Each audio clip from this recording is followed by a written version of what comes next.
Praise the Lord, my beautiful, blessed souls.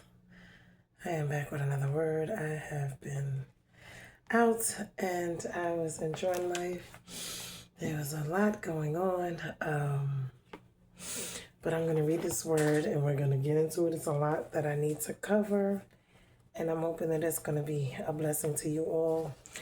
We are bruised and not broken. We are here living and learning. Several things going on. We see what's going on with the world. We know God is coming back soon. We need to be trying to get ourselves, our hearts and minds inwardly right with God. Ourselves, our families.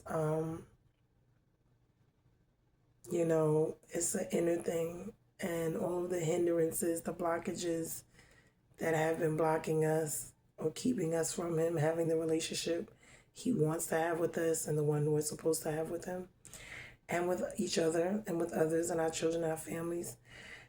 We have to really unpack these things, because when He talks about the end times and saying, "Get from me, because I knew you not," He wasn't really talking about the people that were not saved. He was talking about the ones who were and thought they were going to heaven.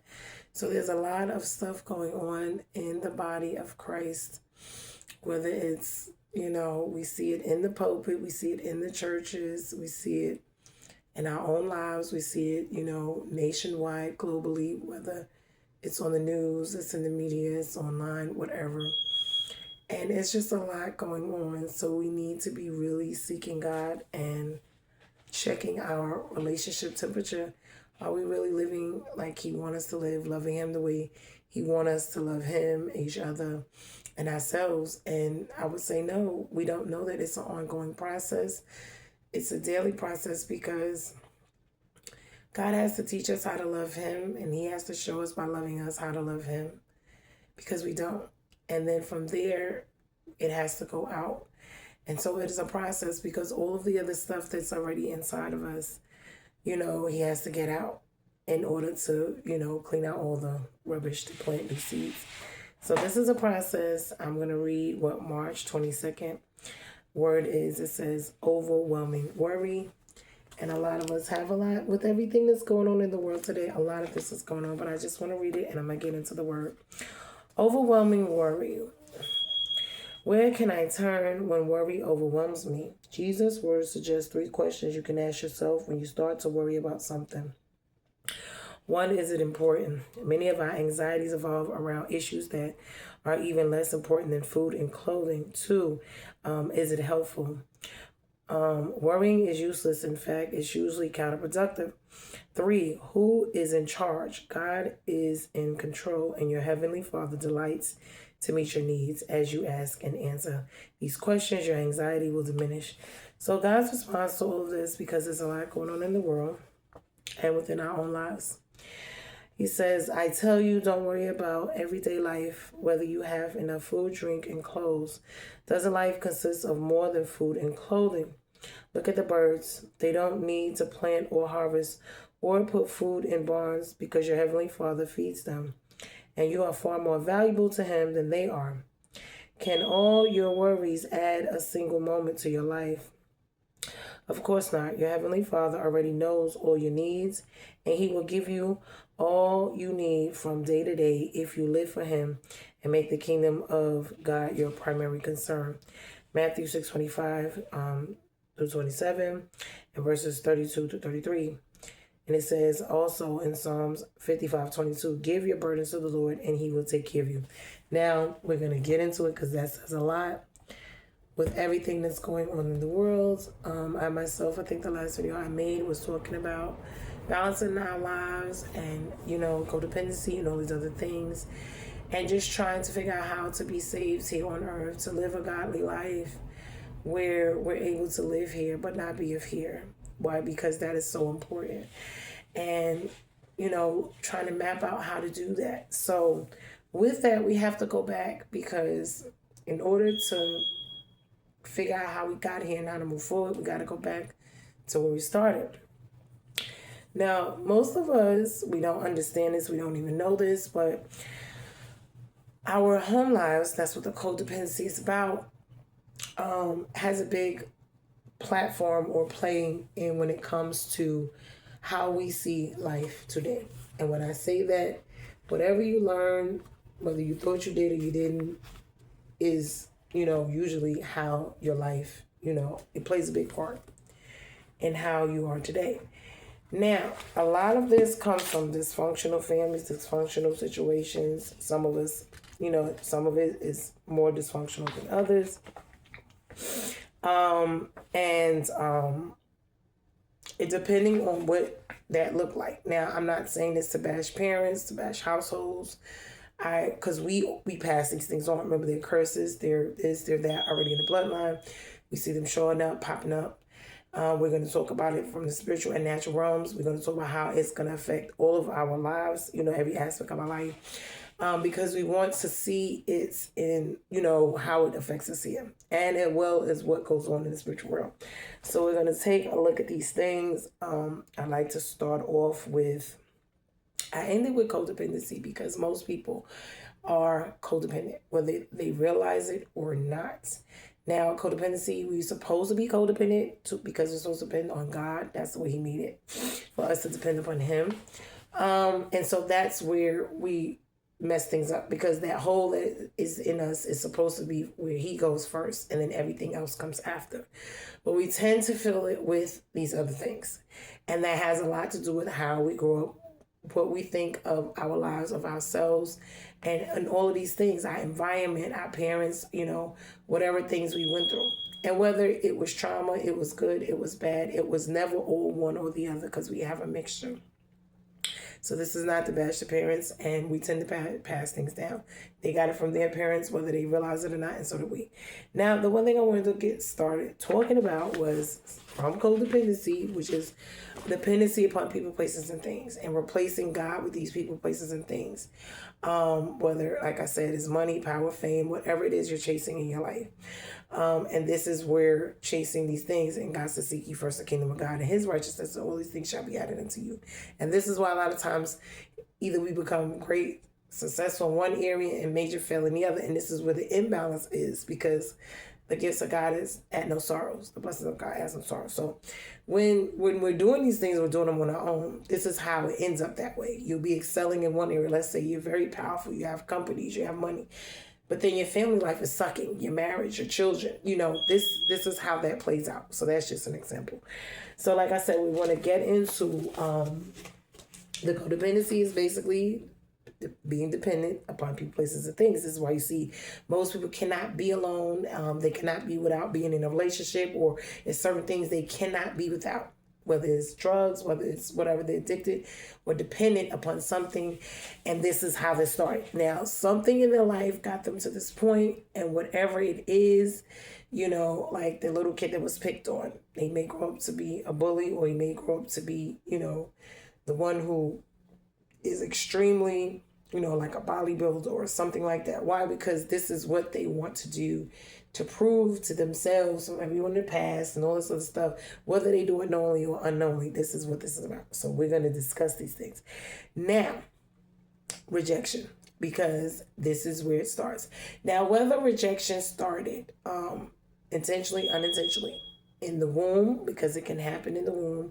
It can happen if these pregnancies were not wanted, if they, whatever situations your parents were in when they got pregnant with you, when they had you, if they wanted you, if they didn't, if they would, whatever the mother was going through at the time when she was carrying you. So this stuff gets passed out even through that, the birthing process, always what type of a birth you had, meaning when you were born, was it, C-section, that's like a taken, emergency, something's going on, stressful, traumatic, So when we look at these things, it plays a big part, because whatever the mother's going through, the child is going through. So if let's say the pregnancy is not wanted, it could be a rape, it could be molestation, it could be, whatever. Something that wasn't planned, whether they were old enough, whether they weren't, we're just making scenarios, okay? And between the mother and the father, both of them don't, but the child was born anyway, for whatever reason, however that played out.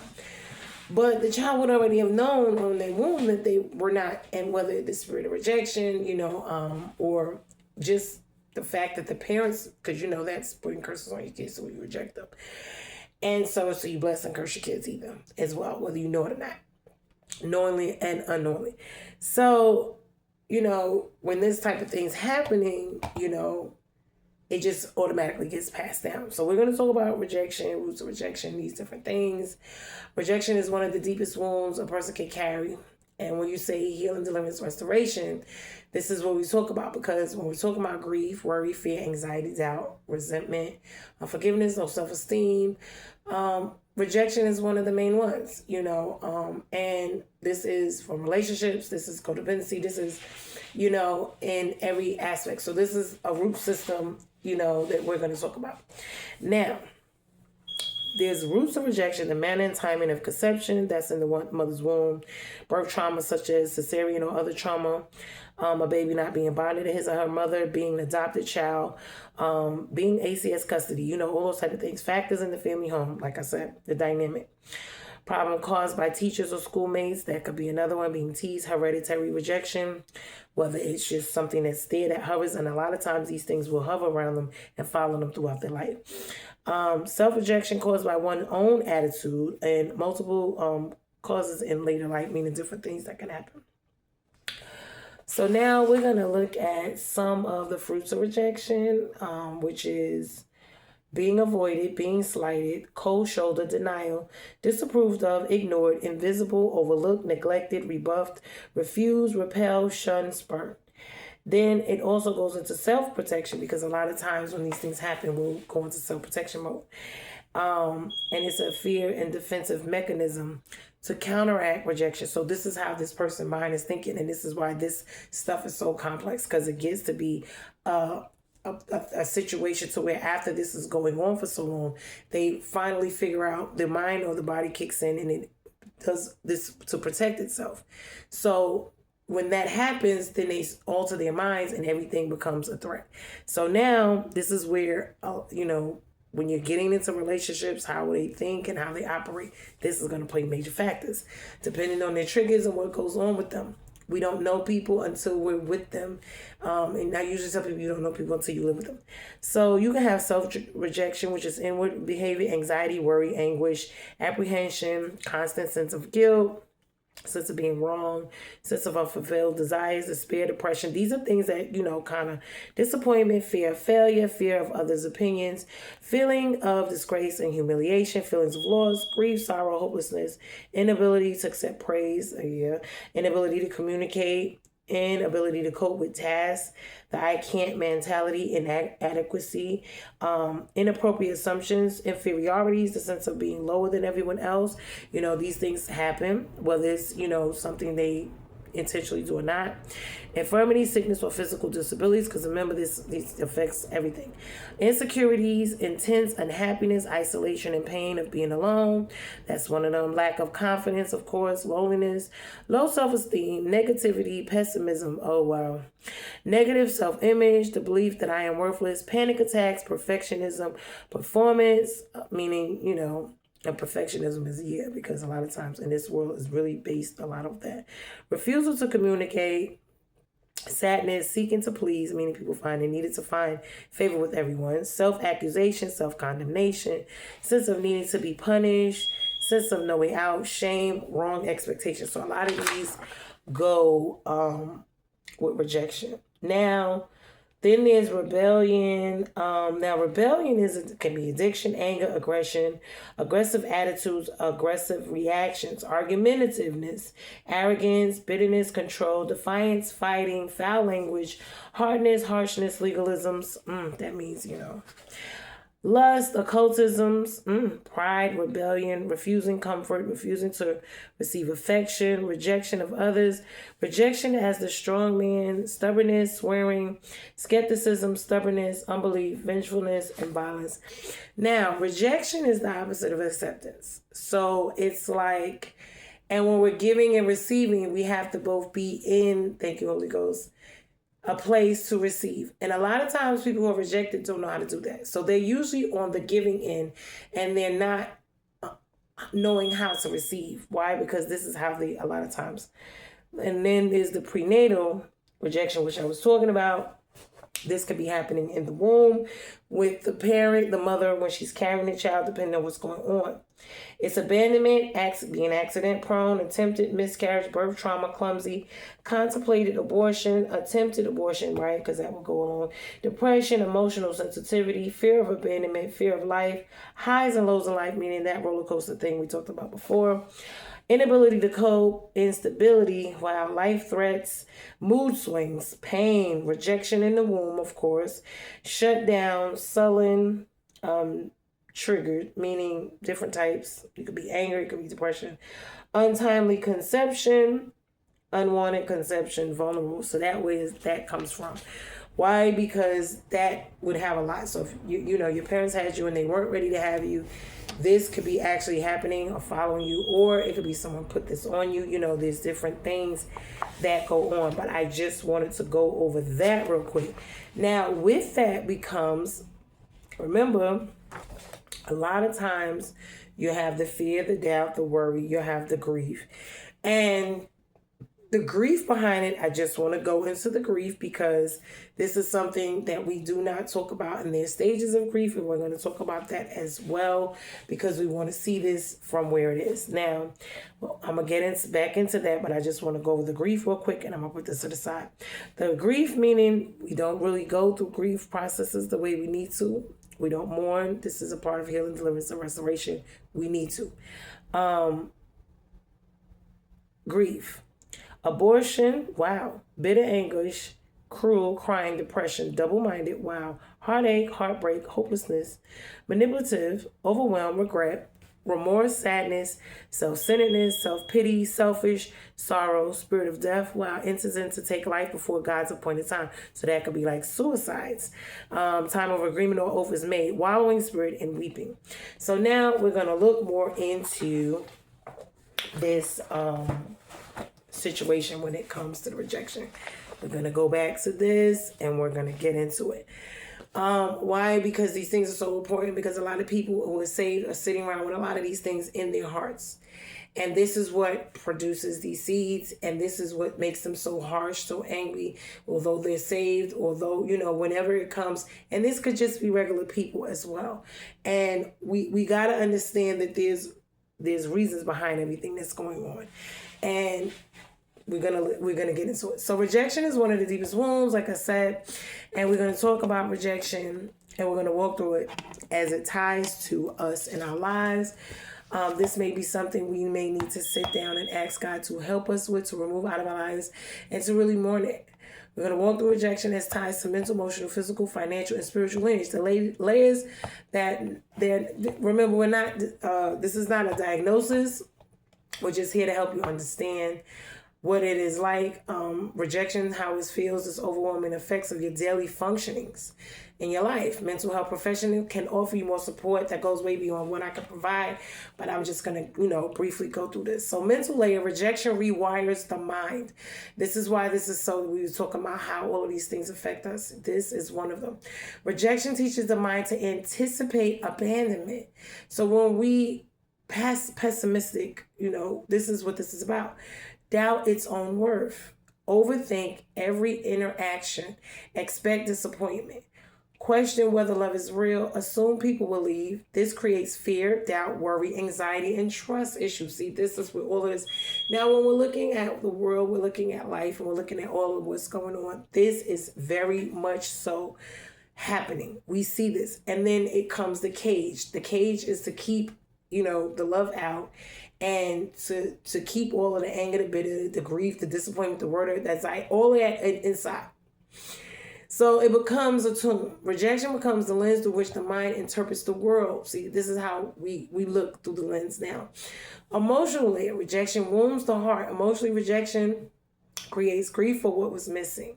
While resentment towards those who hurt you, of course, this is where the resentment, grief is there, what was missing. Unforgiveness because the wound never healed. So this is how this all ties in.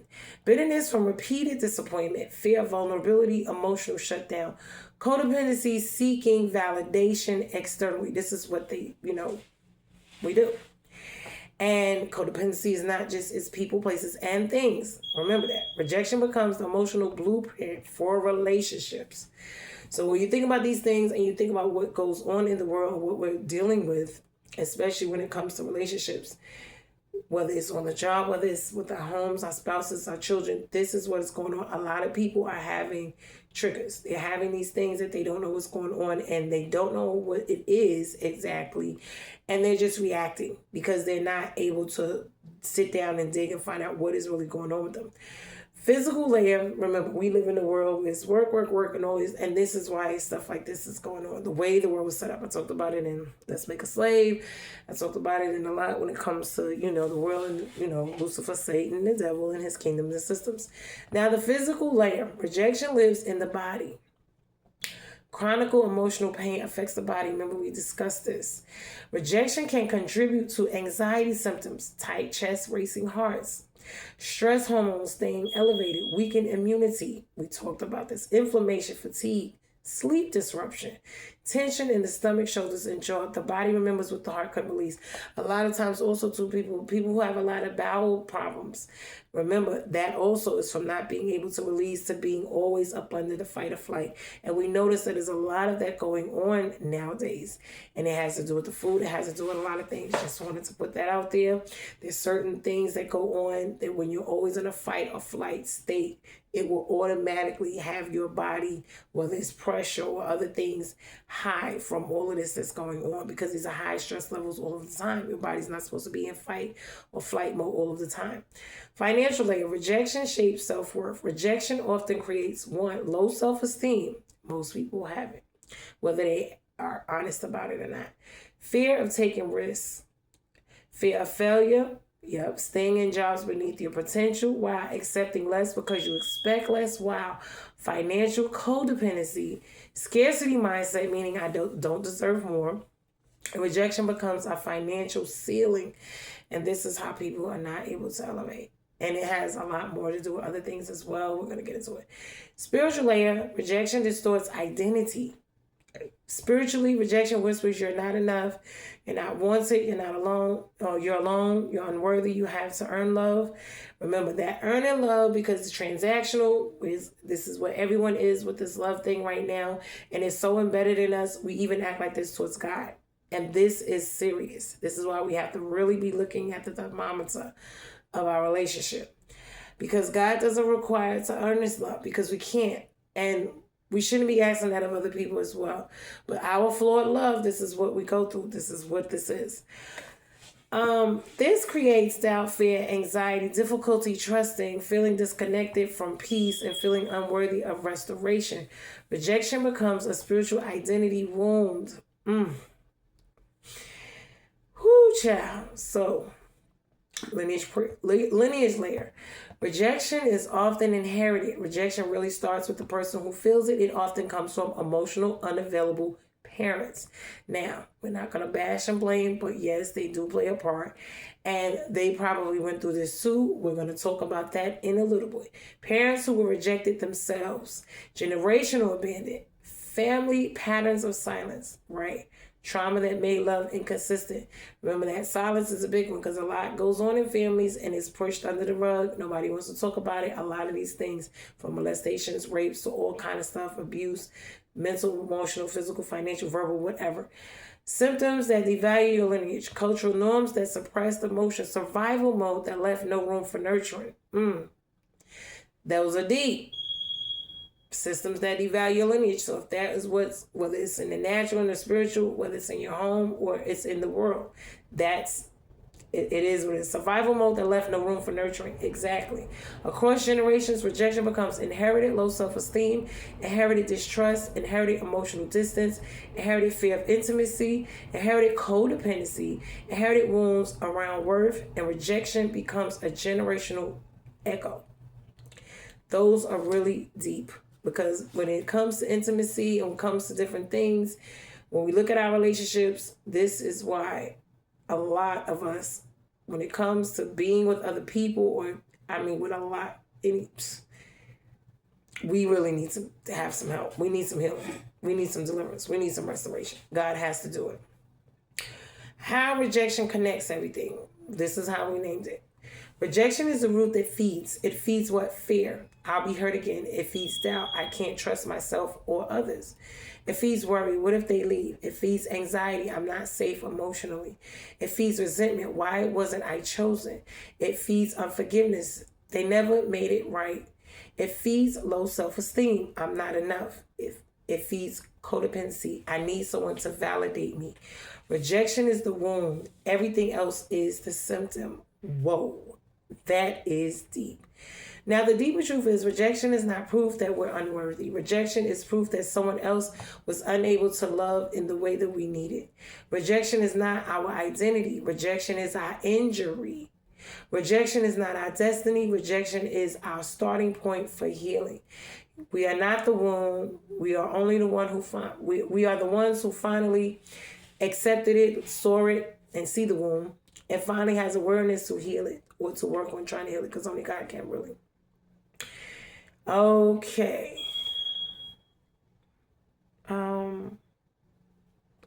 Hold on. Now, when I was talking about this, because this is where grief, and we're going to talk about the codependency, and we're going to talk about this. I want to briefly talk about with the parents, and the family dynamic.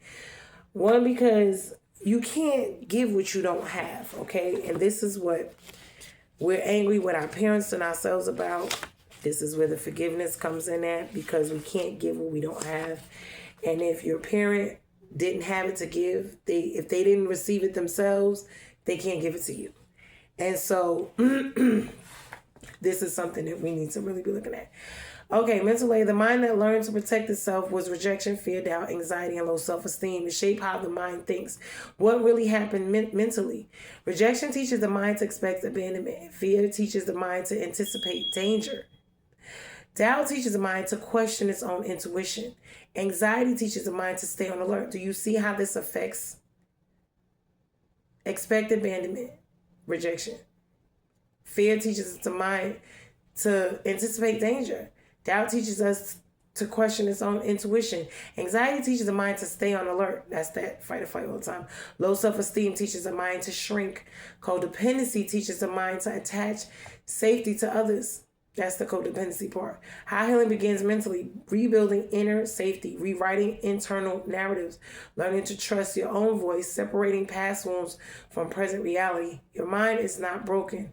It adapted to survive. This is survival mechanisms, and this is what this is about, because this is what the body does when it's in fight or flight mode. But it has your mind and the way you think so warped, and you think that it's regular and normal. In all actuality, it is not.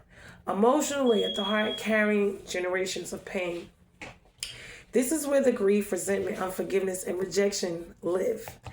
What happens emotionally? Grief from what you didn't receive. Resentment from carrying too much. Unforgiveness from wounds that were never repaired.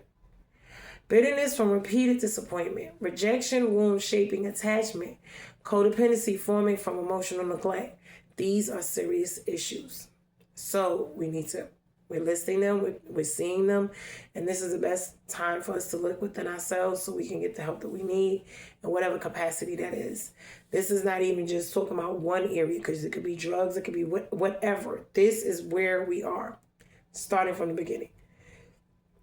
How healing begins emotionally. First, you got to admit it and name the pain. That's what they say in AA. You got to admit that you have a problem. If you don't admit you're an alcoholic, you won't chase the problem. Why? Because if there's no problem, you won't try to find the answer to it. Right? Exactly. So how healing begins emotionally. Naming the pain. Allowing grief to move. Wow. Releasing what your heart was never meant to hold.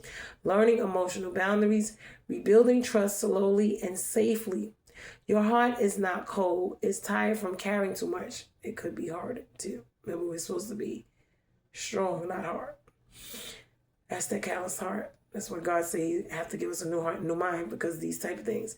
Physical layer, the body storing the story. Emotional wounds don't stay emotional. They become physical. This is how we get all these sickness and diseases. Why? Because of stuff like this. What happens physically? Stress hormones stay elevated. That's that fight or flight. Sleep becomes interrupted. You don't get sleep like you should.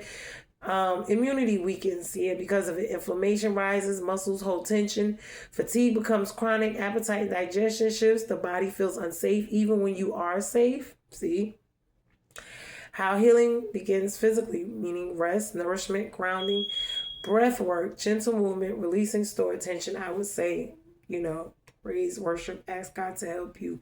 You're going to have to sit down and go through your life, and a lot of crying, a lot of forgiveness, a lot of all of these things in order for this stuff to come out.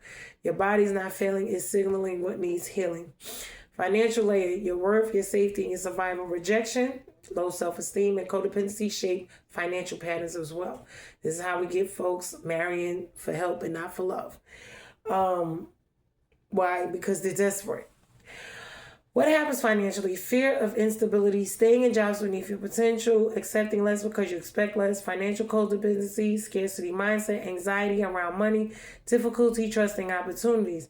Also, when it comes to people, you get into relationships with people because they have money or whatever, and you see them as a help instead of, a love, a want, but a need. And that is not good. This is how we get a lot of these, situationships. How healing begins financially, because help is not love. It's not to say it like that, but when you're looking, when you're going through things, that's not the way to go about it. Okay. How healing begins financially: rebuilding self-worth, learning to receive, making decisions from wisdom and not fear, creating boundaries around giving and supporting others. Your finances reflect your emotional wounds, and your healing will shift them. Spiritual layer, identity, worth, and restoration. Spiritually, rejection and fear distort identity. What happens spiritually? You feel unworthy, you feel unseen and unprotected, feeling disconnected from peace, doubting your purpose, carrying guilt and shame, feeling like you must earn love, feeling spiritually exhausted, and this could be physically too. And how healing begins spiritually, it could be a mental thing as well. Reclaiming identity, releasing shame, restoring inner peace, rebuilding trust, allowing yourself to be loved, and receiving restoration. Your spirit is not lost, it's calling you back to yourself. So remember, I talked about being able to receive. A lot of people will deal with this. It's hard for them to receive. A lot of times they're the one pouring. But anyway, lineage and layer, the inherited blueprint. What happens generationally? Rejection is passed down through emotional absence.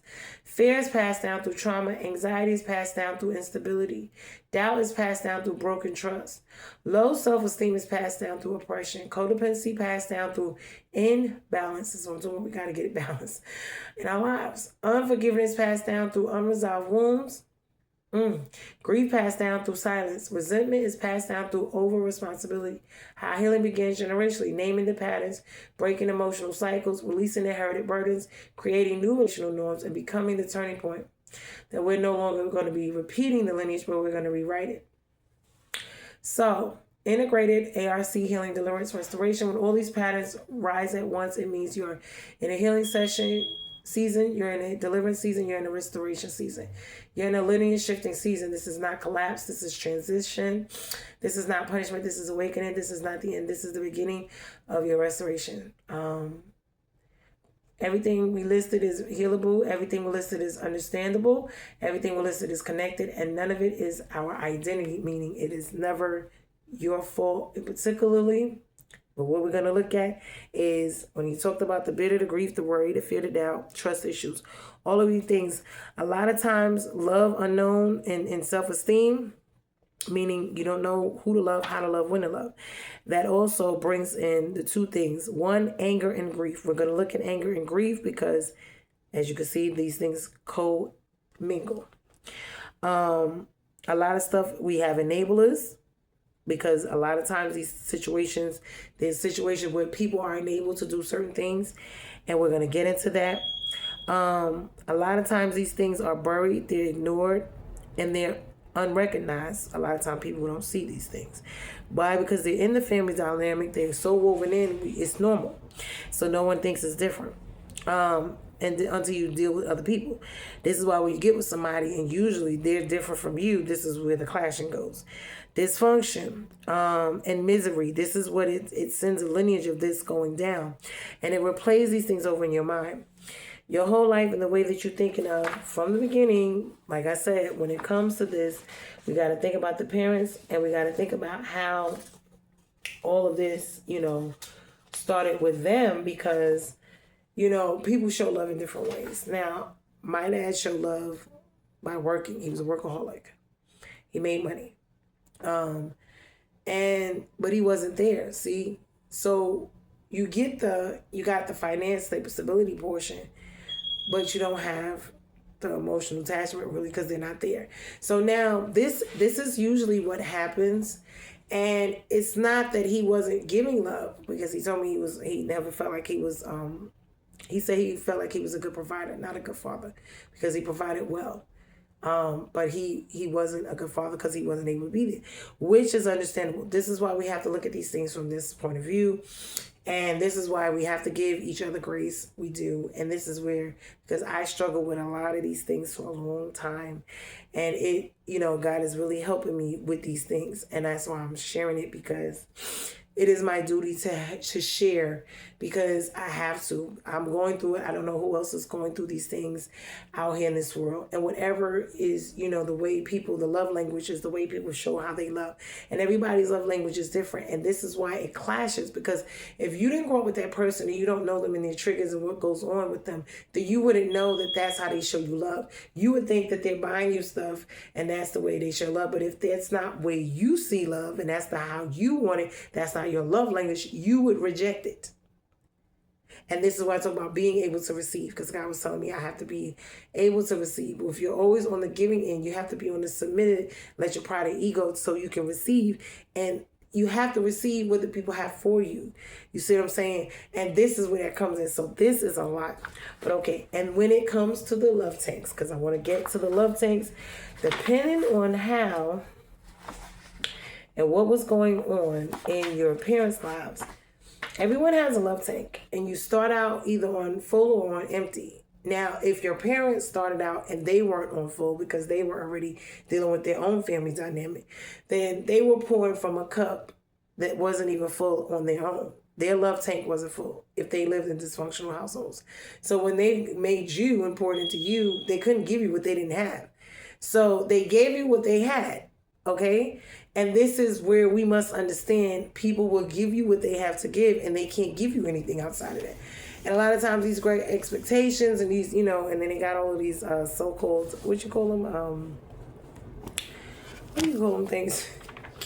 These movies where everything is just, butterflies and rainbows within 30 seconds or an hour, and everything is settled. And that's not the way it is. Not the way it is.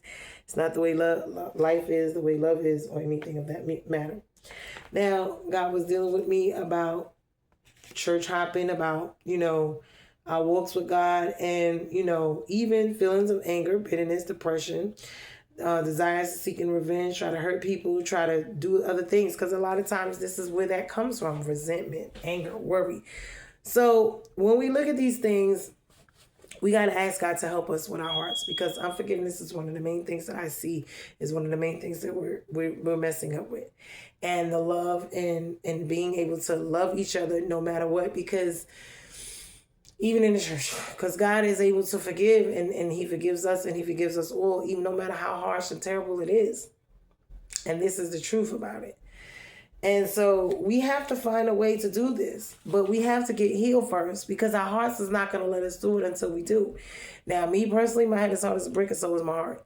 And it's because of all this stuff. So God has literally been banging, like just having to take something to get this hardened heart, because it's been so hard. Now, like I was saying, some people seek revenge. They want to hurt others back. And I was one of these people. I believed in to get back. Even people in the church, they tell us just to fast and pray, but it takes a lot. You can do some stuff with fasting and praying, but it also takes a lot more than that, because your day-to-day habitual stuff of getting this stuff out is going to take, you can fast and you can pray, but you got to do the practical parts of it as well, which is the crying, the looking, trying to figure out what it is, the scriptures, going through, even getting a therapist, going through whatever it is you need to do to get healed.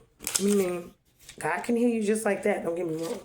But sometimes God does not do these things like that. And this is where we get angry with him about a lot of things too. Because a lot of times we're angered and bitter, not only with ourselves, with other people, but with God.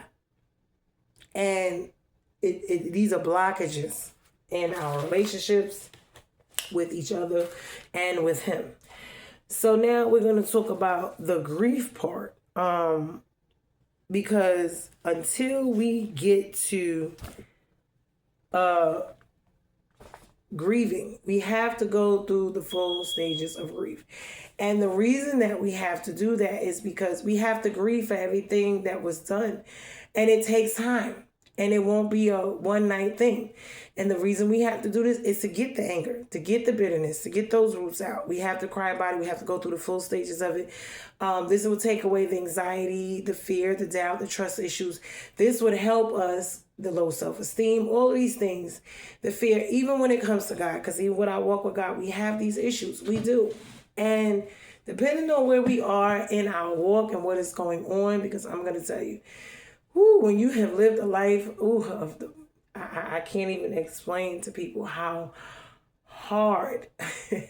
And I felt like I was cursed. I felt like a whole bunch because my life was just so hard all the time. I was like, Lord, and I had anger and resentment. I had issues. I was angry with God. I was angry with myself. I've been angry, and then my heart has been closed. I've been asking God to heal me, to help me with this, because I have to be able to forgive. I have to be able to, because I can't love people and have the fruits of the Spirit without having the love of Christ in me. And in order to have it, in order to have a relationship with him, I have to forgive. In order for me to be forgiven, I have to forgive. And it's wondering why things in my life, and sometimes it's the blessings or the breakthroughs or these are the things that can hinder. I'm not going to say that always are the main things or the only things, because it could be other things, or it could just be a test you're going through. So we beat ourselves up a lot about a lot of stuff. And that's another thing. We have to forgive ourselves as well. This is another thing. And we have to treat ourselves better, and we have to love ourselves. And these, when I tell you it's just a lot. Hold on. I'm looking for the grief because, all right, where is it? All right, where is it? Because I know I had put it in here. But all of these things go hand in hand. As we can see, they are a part. Like the more stress, the more worry, the more anxiety, the more this goes into your physical. This goes into your mental. This goes into every aspect. And we was talking about this before of how it can make you literally sick. Hold on. I'm looking for the grief. Okay. Hold on. Let me get to grief. Okay. Let me get to grief. Grief. Where is it? Okay. That was rejection. Okay, let me get to the grief. And God, he was just, he had given me a word today. It was just so good because I was just going through some changes. I was going through it. And I'm going to tell you, honey, when your heart has been so, I've been through so much throughout my whole life. It's like from the time I was born, I'm like, Lord, am I chosen? Am I cursed? Do you love me? Do you not? Do you hate me? Because sometimes I wake up and I'm like, Lord, I think you just don't love me, because the way, do I have to go through everything? Do I have to experience is it me? Am I just hard-headed? Is it just, what is it? Because, honey, sometimes this thing, be so hard. It just be, this. And I don't know if it's just warfare, if it's just my life, if it's just what I got to go through for the people. I don't know. But baby, when I tell you, folks just don't be understanding the H-E-double-L I be going through, honey. And for me to even sit here before you and even, the fact that I will want to help somebody, even try to love somebody, care about somebody, think about somebody, want to be bothered with somebody on any level, the way I have been through so much crap in my life from people, places, and things, friends, family, this one, that. And it's not playing the victim card, because I have just as much to give as but I'm just saying, like, sometimes I just feel like it is just a lot. So now, grief is not just an emotion, okay? It is a full body, full mind, full spirit, full lineage experience. So when we name alongside this healing, deliverance, and restoration, along with the fear, anxiety, doubt, resentment, unforgiveness, low self-esteem, rejection, relationships, codependency, we're naming the core wound that sits underneath almost everything we've been mapping. Grief is the underground river that shapes the entire landscape. And because grief can affect mental and physical well-being, we want to say gently, if it's overwhelming, persistent, mental health professionals, you need to seek them out for for support. This goes beyond what we can provide. I'm just going to tell you, what I can help you with as far as on my end. I am not a clinician or professional. What you can do is you can seek them out. I'm just here to help you see some things. Below is a full integrated mapping out of grief, and it's the clearest, deepest, most complete way to understand what we're carrying. The mental layer of grief is it rewires your mind. When you do not grieve these things, because a lot of us sweep all of these things under the rug and we go out into life and we're just living and we thinking that we're living under normal situations, the way we see life. No, it distorts, all of this stuff distorts the way we see life in our world. And because of that, it affects the way we move and live and think every day. So grief changes how the mind thinks, how it remembers and interprets the world. So this is very important. How grief shows up mentally, okay? Grief shows up mentally. Difficulty concentrating, overthinking, forgetfulness, mental fog. This is also doubt. Did I do something wrong, right? Fear. What if it happens again? Worry. I can't lose anything else, right? Anxiety. I am not safe. When it says safe, that's a million different things. Whatever safety is to the person, safety can mean different things to different people. What this means, the mind is trying to make sense of something that broke its sense of safety. Grief becomes a mental earthquake. The emotional layer, grief is the heart's language. Emotionally, grief is not just sadness. It is anger, confusion, numbness, longing, resentment, regret, guilt, loneliness, heartbreak, emotional exhaustion. This could also be physical exhaustion. And when grief is unprocessed, it becomes unforgiveness, bitterness, emotional shutdown, fear of vulnerability. Also, codependency, seeking comfort externally. Remember, codependency could be of people, places, and things. You could be codependent of people, places, and things. So that could be substance abuses. That could be people, meaning relationships. You can't be by yourself. This could be things. If you are successaholic or educational, whatever, fameaholic, or gotta be prettyaholic, vanity, whatever it is. So when you think about these things, think about those. Physical layer, grief lives in the body. Grief is not just emotional, it is physical. Remember, I told you how these things show up. How grief shows up physically: chest tightness, fatigue, headaches, stomach issues, sleep disruption, weakened immunity, inflammation, appetite changes, body aches, tension in the shoulders, jaw, and back. What this means, your body remembers what your heart couldn't release. Grief becomes a physical imprint. Financial layer, grief affects survival and stability. Grief impacts how you work, earn, and make decisions. How grief shows up financially: difficulty focusing at work, fear of instability, anxiety about money, staying in job for safety, codependency tied to financial survival, scarcity mindset, I can't lose anything else, right? What this means, grief shakes your sense of security. Grief becomes a financial shadow. Spiritual layer, grief shakes identity and your meaning. Spiritually, grief can feel like disconnection, emptiness, questioning purpose, feeling abandoned, feeling unworthy, feeling spiritually numb or numbness and love and in emotions is another thing. It's another protectorate too. How you protect yourself. It's how the body protects itself. Remember, fight and flight all the time is not good. Feeling unworthy, feeling spiritually numb, feeling like something inside you broke, and yet grief can also open compassion, depth, clarity, surrender, transformation, and restoration. What this means, grief is the soul's way of saying something mattered. Grief becomes a spiritual doorway. Okay, lineage layer, grief is inherited when it's unspoken. This is the deepest layer. Your lineage carries ungrieved losses, unspoken pain, unresolved trauma, emotional silence, abandonment wounds, rejection wounds, grief from migration, separation, death, and injustice, grief from dreams deferred, grief from survival mode, grief from systems that harmed your family. When grief is not processed in one generation, it becomes fear, anxiety, distrust, low self-esteem, codependency, emotional numbness, bitterness, and rejection patterns and relationship wounds. What this means, you are not just grieving your own losses, you are grieving what your lineage never had the space to feel. Grief becomes generational memory. The integrated truth, grief is the root of the healing arc. When grief arises, everything else rises with it. fear, doubt, anxiety, worry, resentment, unforgiveness, low self-esteem, rejection, and codependency. Because grief is the root wound and all the others are the branches, grief is not weakness. Grief is not failure. Grief is not collapse. Grief is the body's way of releasing what the lineage held for too long. Grief is the beginning of healing, deliverance, restoration, identity, rebuilding, emotional freedom, generational transformation. You are not breaking down, you are breaking open. So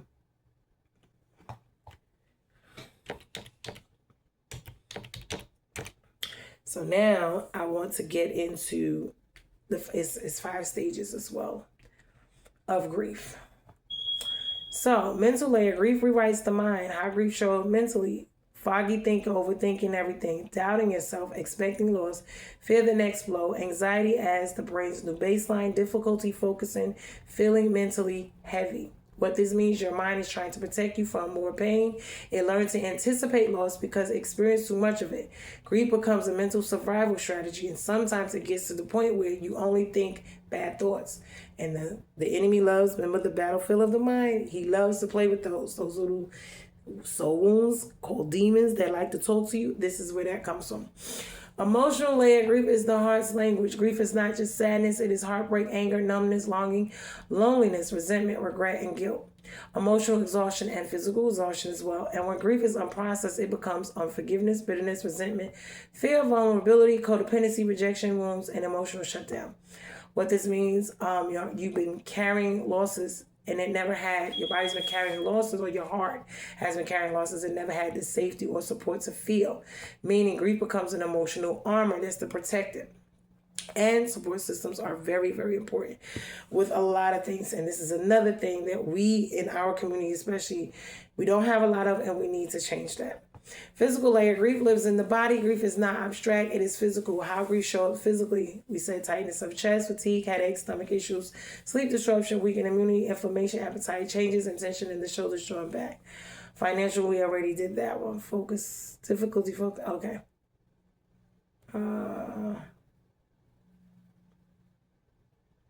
Okay, we did that. Okay. All right, so I want to get into the 5 stages.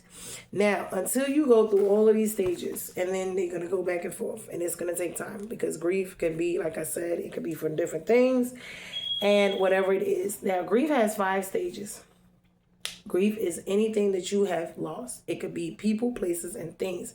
If you do not grieve them and grieve them properly and take your time to grieve, this is how you end up in these traps. So a lot of us don't. We push it to the side. We don't pay it no mind. We just move on as along. We don't deal with a lot of this stuff. And that is also, a trauma bond or a thing that we are culturally, we just keep moving. Act like everything is okay, and it's not, until your whole life falls apart and you're like, what happened? No, this was over time. It wasn't a one-time thing. This was a habitual things that was going on, that red flags you were not paying attention to. This is with everything. This is with your mental health, your emotional health, your physical health, your financial health, and your spiritual health, okay?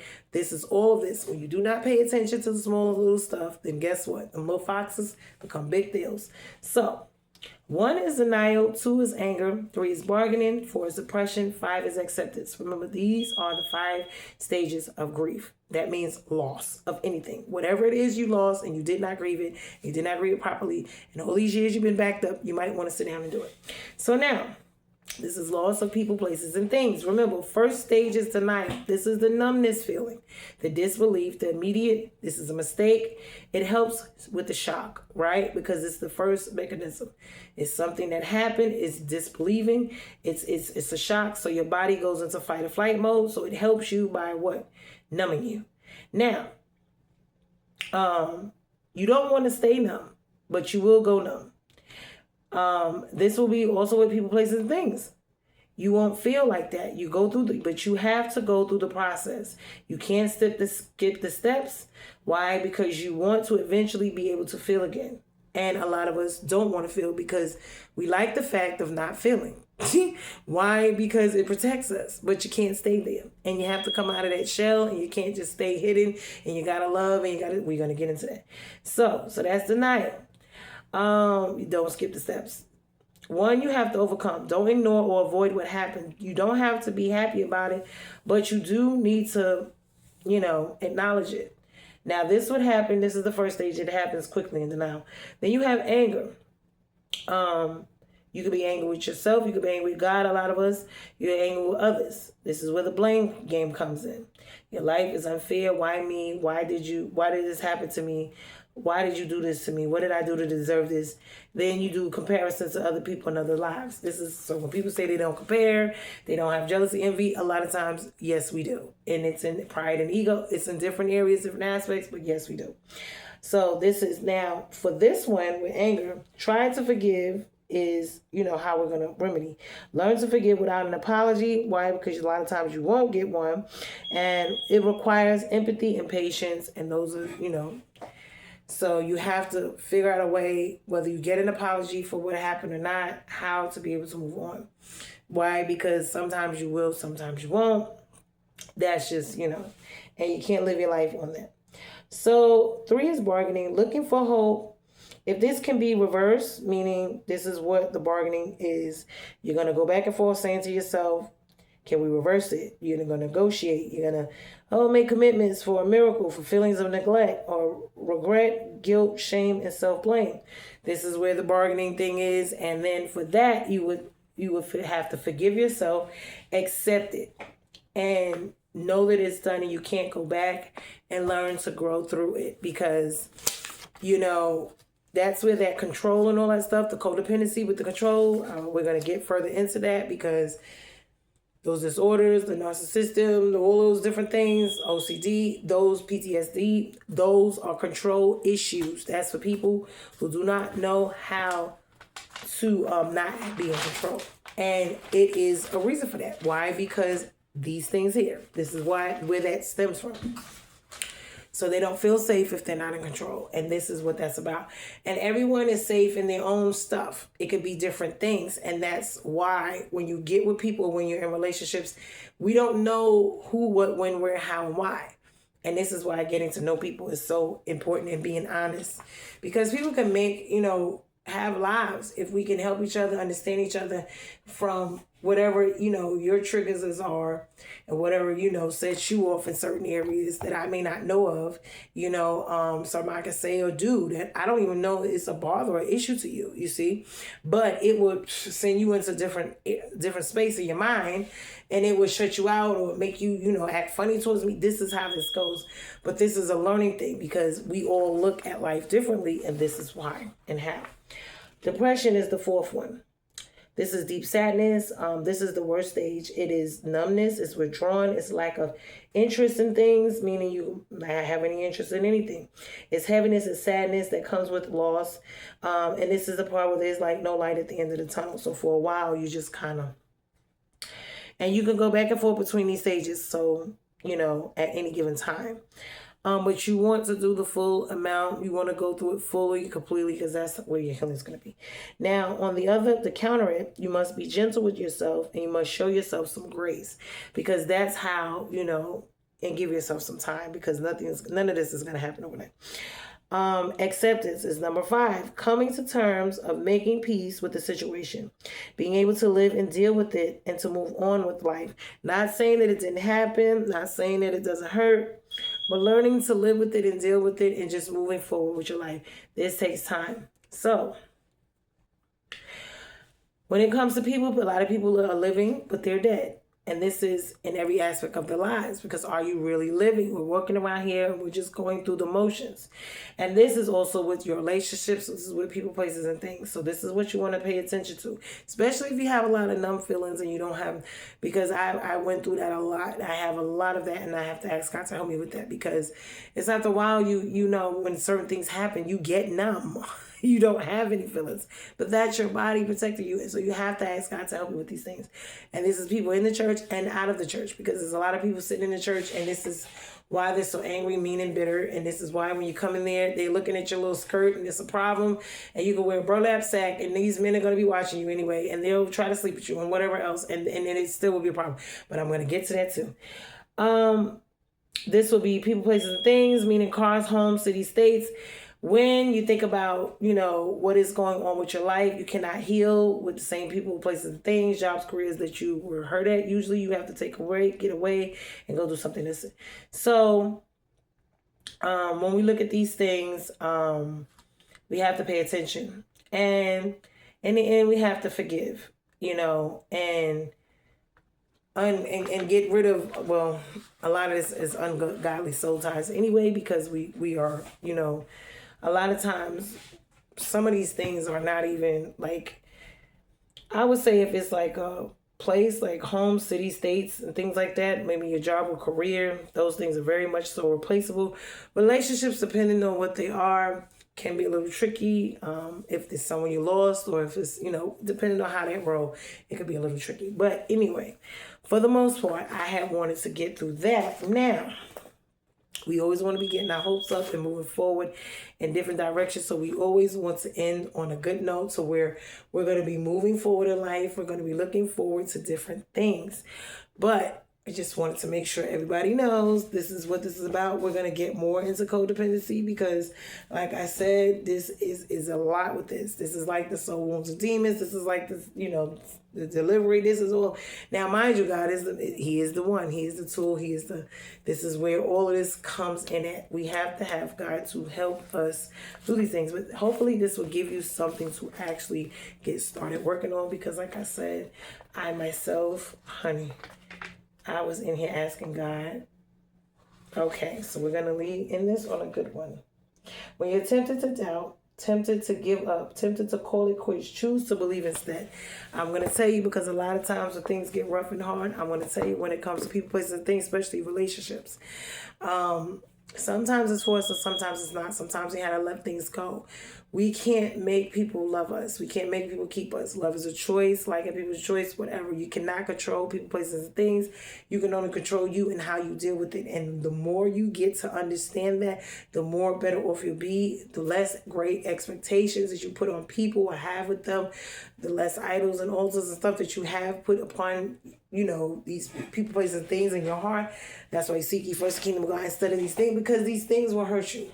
And learning that no matter what, because I'm learning this for myself, and God is having to heal me and help me with these things, not staying secluded, being able to get back out there and live my life, and not just being a hermit, because I can't be effective for God if I'm not moving around or getting out. And for a long time, I just said I didn't want to be bothered. I just wanted to be by myself, and it will have you do that for some time. And it's a protective thing, but it's not supposed to be isolation. It's not supposed to be forever. It's supposed to be a season of healing where you just, start doing some things and then you get, back into life.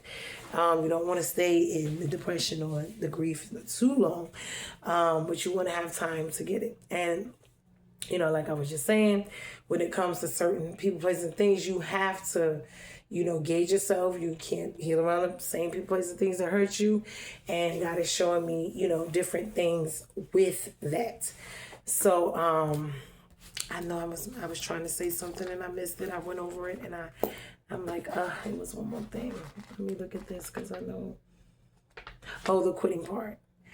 I had wanted to quit, because when things get hard, and we got to understand, with every relationship, people are going to hurt you. Things are going to happen, whether it's at your job, whether it's, in relationships, and we can't run from it.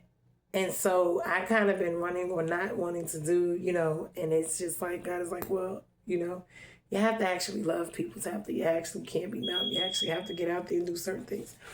And for ministry, it's going to have to do that, because if I'm going to be, usable to the kingdom, then I'm going to have to. And he's going to have to, but he's going to have to heal my heart. So I know that there's a lot going on in the world, from wars and all these things, and this worry, this fear, this doubt, all these things can really, with the world and the pressures, we have to really give it to God, and we have to handle what only we can handle, and take our hands and let God have control of what he has control, and give him the control, because this is what surrendering all is, and it's not easy. I'm telling you, when you used to be independent, doing things on your own, people say, oh, the independent woman. No. It's after you've been that way for so long, because you feel like you can't depend on people. You feel like been just so much going on. You can't trust people. This is how that can easily have you as a hermit, have you sitting by yourself with nobody doing anything, not, loving but not loving the way, you should be, meaning the way that God. And like I said, it's all about seeking those fruits, because remember, we're supposed to have the spiritual gifts, the fruits of the spirit, and those are, what is it? Love, kindness, gentleness, patience, self-gentleness. I think it's self-control. I think that's all. I think that's it. I forget. Let me see. Did I get them all right? I don't know. I might have did. I'm trying to make sure, because some stuff, I'm not going to sit in, not y'all tell y'all I can remember some stuff it'll come to me, some stuff it won't. I'm just being honest. And with time, God, is doing his thing with me. And I can't find it, but I think that was them. I think that was all of them. I hope that was it. Wait a minute. Yeah, the fruits of the spirit. And remember, most of us think that, and I know a lot of these transactional stuff, you see it with all these relationships, and because of that, we're having such issues and such problems, because every day is not going to be a great day. It's not going to be perfect. We're not going to seek perfection, because none of us are perfect. We can't request it and ask it, because we're not. And the only one that's perfect is God, Jesus. And we're not going to be perfect till he come here. So when we're looking for these things, we have to be very realistic about a lot of things, because at the end of the day, even with God and what he's doing in our life, sometimes it's not the way we want it, how we want it, when we want it. But it's best what's best for us. So, like I said, the fruits of the spirit, love, joy, peace, forbearance, kindness, goodness, faithfulness, gentleness, and self-control. Okay, right. I got it right. So now, with that being said, we must understand, when you're going to deal with, whether it's your job, whether it's your parents, your friends, your family, it's never going to be perfect. You're going to have to love people and deal with them just the way God deals with us where we are. And this is something with unforgiveness, all these things, God is going to take it out and help, because we need to do that, because unforgiveness is one of those major ones that they say you go straight to where for. So we don't want to be doing that. And we want to be having the love of God. And remember, whatever gift, talent, fruits we have is really not for us, because when the tree grows, the people on the outside pick the fruit. We don't eat the fruit. So, I mean, even with the reciprocity, we're supposed to get it, but a lot of times we don't get it from the people, places, things we think or want to. And ministry starts at home first, which is the hardest thing. And we have to start there first. And it is the hardest battleground, but we have to continue on it. And when he was talking about how many times, you're supposed to forgive, 70 times 7 and 70 times 700 or whatever, I'm telling you, this is not just an easy thing, but it's something we have to do. We have to ask God to help us to do. We have to ask him to help us with this stony heart, or to tear it up, break it up, or to just give us a new one in our mind. And we need our bodies as well, because all of it is in there. The roots, the stems, the seeds. Yeah, we need him to get it all out. The anger, the bitterness, the trust, the worry, the anxiety, the fears, the triggers, this is why we need the healing, the deliverance, and the restoration. So I hope that this message was a blessing for somebody. And we look at our lives, because we have to be examining our lives daily and where our walk is. This is a checkup, okay? It's a spiritual checkup from the neck up, or whatever you want to call it. And we're trying to, get it right, because, he said, you prophesied in my name, all this, and then you didn't go to heaven, everybody else went, but you, that can't be. We can't do that. So we got to make sure we're the ones right and right standing, do what we need to do. And please remember grace and mercy, because no matter what people do, and it's sad to say it, I know, whether it's in the church, out of the church, and it's just is what it is. Once a person repents, no matter how ugly, he's going to forgive. He's just to forgive. And he will meet you. And remember, even in your walk yourself, because even with people who are on drug addictions and stuff like that, God already knows it's not about being perfect, because you're going to fall, you're going to stumble from time to time. And they know backsliding or going back to certain things is stuff that's going to happen, because in that process, even if you look at the Alcoholics Anonymous, they know that they're going to go back a few times before they're healed, delivered. Why? Because that's a part of the process. So even with all we're seeing, and I know, and God has been helping me with these things, because I had the Elijah and the, what's his face, conflict, Jonah. And we want to get him, and we do, and I get it, and honey, God is doing some things with me with that. Ooh, Jesus. Because, honey, I used to be eye for an eye, tooth for tooth. I want to get them, get them, get them. I want them to pay. I want them to suffer. I want them to this. They did something to me. I want them to get.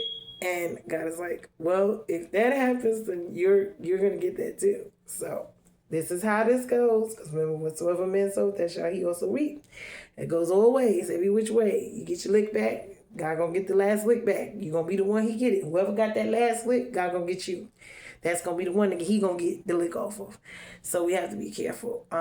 So like I said, we know we got the war going on. We know we got all this stuff going on. I know, in the church, out of the church, also with these abortions, because I was meant to talk about that as well. And I'm gonna do a segment on that, but especially when it comes to the church and folks, a lot of times when folks got pregnant, because I know when I was in church and I got pregnant young, honey, between wanting folks to get abortions or wanting to hide you off, or, all of these things for the disgrace. And it's just like, it's certain things we have to get out of, especially when folks can have affairs and be down low and, do all these other things and still preaching the purpose doors. Now, I'm not here to condemn, judge, or whatever, because we're not supposed to, but we have to understand this grace and mercy is for all of us. It's really given. We have to work on our own hearts so that we're not angered and bittered and, looking at others from that same lens, because that's what happens. And God is working on me so with this, because it's been so hard for me. And he's helping me. He's healing me. And I'm so happy and thankful and grateful, because your heart will literally be hard and you will feel it. It will ache. And you can tell that something is wrong when you have a heart of stone.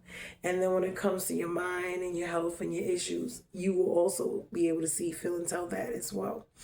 Why you feel drained, you feel sluggish, your body, your systems. I told you, everything that goes on, it affects your body. And whether it's a spiritual attack or it's just something that you need to adjust, whether it's your diet or your food intake or whatever, this is what needs to be done, okay?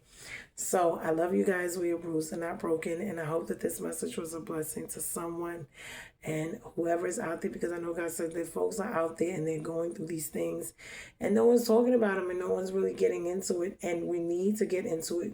When people fall, when they backslide, when things happen, when it's not perfect, when you're in relationships with people and it's the regular, mundane, everyday, boring stuff, but you can't have the wonderful forevers without it. It's not going to be a picture perfect, wonderful thing.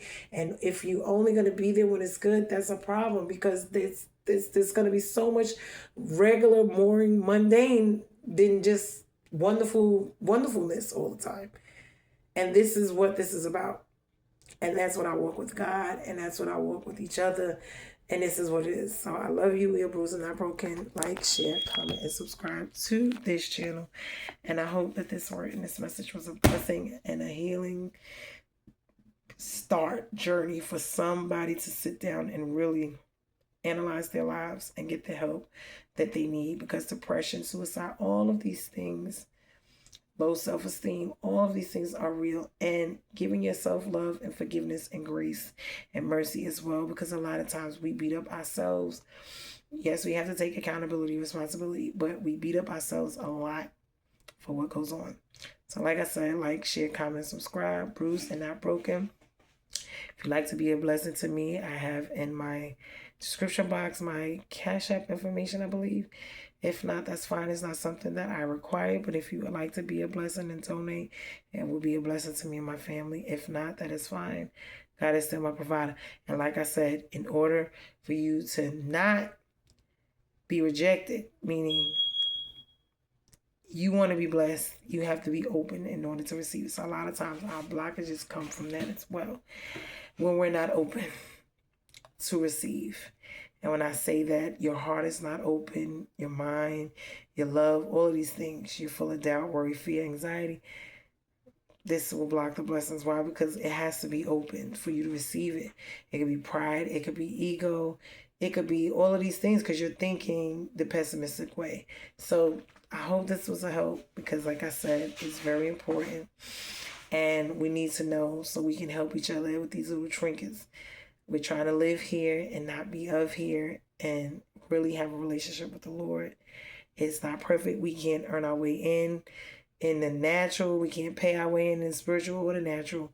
All we can do is receive the grace and mercy He has given us and apply it and use it and do His will, His way, His laws here to the best of our ability. But like I said, it is a grace. It's not something we deserve. And because of that, we have to take it as that. We can't earn our way into heaven by works, by no, having gifts out, no. So with that, be blessed. Love you guys. Bruised and not broken. And until the next word. Later, love you.